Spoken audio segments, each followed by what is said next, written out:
A student uses a 0.1 molar acidified potassium permanganate solution to complete a redox titration with a solution made from 4,000 milligrams of a rock containing a mineral called Humboldtine, which contains iron 2+ and ethane dioate ions. The titration requires 18 centimetres cubed of acidified potassium permanganate to reach the endpoint. Give an equation for the reaction between Humboldtine and manganate ions. Calculate the percentage by mass of Humboldtine in the original rock. So in order to do this, you need to know that the ratio between iron 2+ and manganate ions would be 5:1, and between ethane dioate ions and manganate ions is 5:2. So if we put these together, we can make ourselves an equation that is going to take 5 of that Humboldtine with 3 manganate ions. Now, the 3 manganate ions mean that I'm going to need 12 waters over here. And to make the 12 waters over here, I'm going to need 24 hydrogen ions. Meanwhile, I'm going to end up making 5 iron 3+. The 5 ethane dioate ions are going to make 10 carbon dioxide.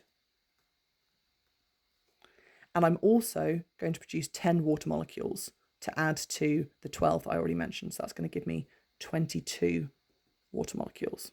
That is a pretty challenging equation. Okay, so now let's look at the actual titration. So we've got... So for the potassium permanganate, we were told right at the start that the concentration is 0.1, and we're told that the volume needed is 18 centimetres cubed, which we're obviously going to convert to be 0.018 decimeters cubed. So my moles of potassium permanganate are 0.1 times 0.018, which is 0.0018 moles. Then my moles of this crazy mineral are going to be these, divided by 3, because that's in front of the manganate,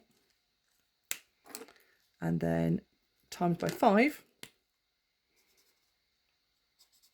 because that's in front of my mineral. And that's going to give me 0.0030. To work out the percentage by mass, I'm going to need the MR. So that's going to be 55.8 for iron, plus 2 lots of 12 for the carbon, plus 4 lots of 16, plus 2 lots of 18 for the water, which gives me 179.8. Mass is Mr. Mole, so that's going to be 179.8 times 0.003, which gives me 0.5394 grams.